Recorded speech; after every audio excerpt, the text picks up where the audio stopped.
Long ago, on a distant island called Ithaca, there lived a king known not for the strength of his arm, but for the sharpness of his mind, Odysseus.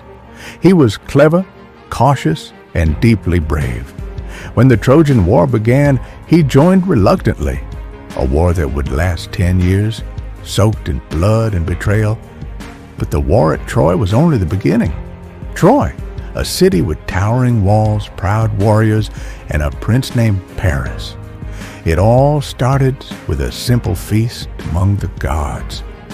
3 mighty goddesses, Athena, Hera, and Aphrodite, began to argue over who was the fairest. No god dared to judge, so the choice was left to a mortal, Paris, a young and handsome prince of Troy. Each goddess offered him a bribe. Hera promised him rule over the world. Athena offered him unmatched wisdom. But Aphrodite offered him the love of the most beautiful woman in the world. Paris, seduced by beauty, gave the golden apple to Aphrodite. And in that moment, the seed of war was planted. The most beautiful woman in the world was Helen, wife of Menelaus, king of Sparta.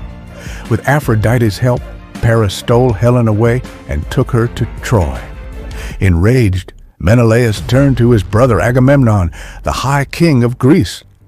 Together, they summoned the greatest warriors of the land: Achilles, Odysseus, Ajax, Diomedes, Nestor. 1,000 ships set sail to bring Helen back and bring Troy to its knees. The war raged for 10 long years, a decade of heroism, betrayal, sacrifice, and death. Achilles, the mightiest of them all, struck down thousands with his spear until Paris, the same prince who started it all, killed him with an arrow to his only weak spot, his heel. The Greeks carried his body back in tears and glory, and still the walls of Troy stood tall, unbreakable, until Odysseus, the clever king of Ithaca, devised a plan that would change history forever. "Let us pretend to surrender," he said. "Let's build a massive wooden statue, a giant horse, and leave it as a gift to the Trojans." The Greeks faked retreat. The horse, filled with hidden warriors, was left at the gates. The Trojans, deceived, brought it inside as a symbol of victory. That night, as the city slept in celebration, the trap was sprung. Odysseus and his warriors emerged from the horse, opened the gates, and the Greek army returned. Fire, screams, and blood tore through the legendary city. Helen was taken home. The war was over. Odysseus set sail for home, but the gods had other plans. With a heart full of longing for his wife and son, Odysseus boarded his ship. But Poseidon, god of the sea, was furious. Why?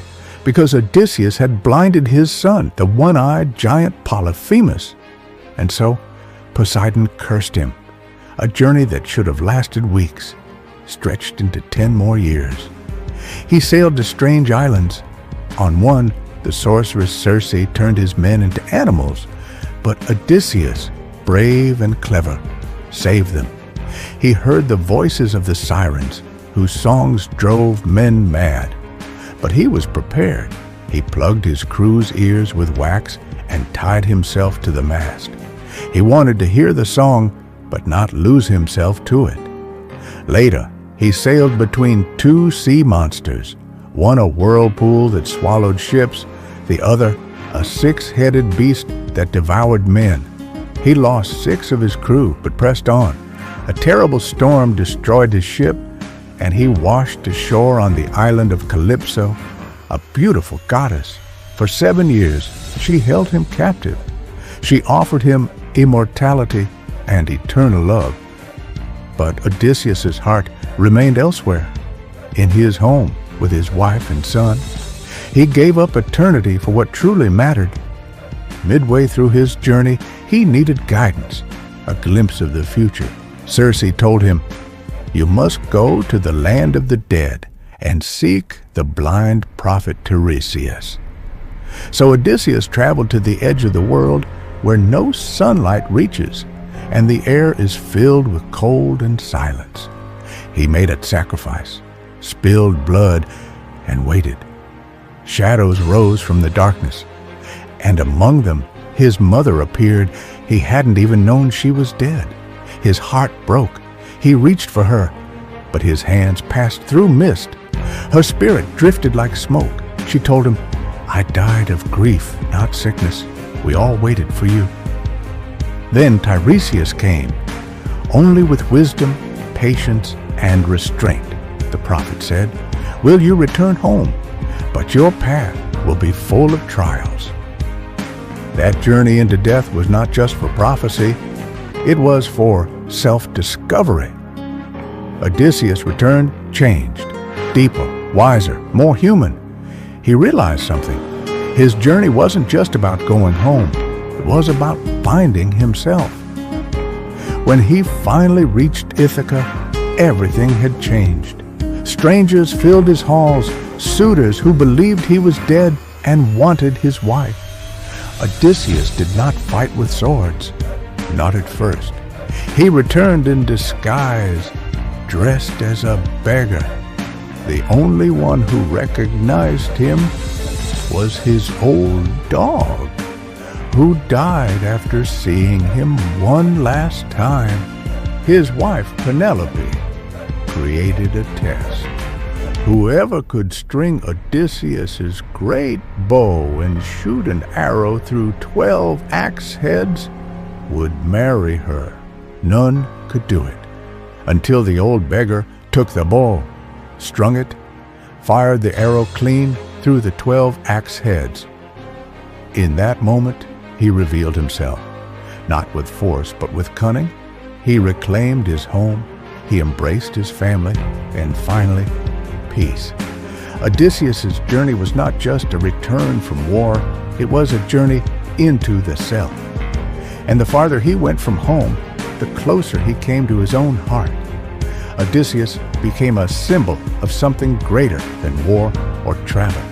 He was a man who learned that wisdom is stronger than strength, patience lasts longer than anger, and love is more sacred than immortality.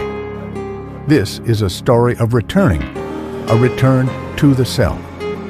From the depths of this ancient tale, the word Odyssey was born, a long, perilous journey of transformation, a journey not only across unknown lands, but through the soul of the traveler.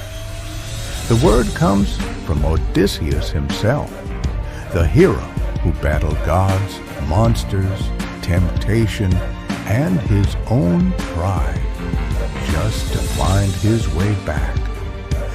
Since then, an odyssey has meant a journey that leads you not just home, but to who you truly are.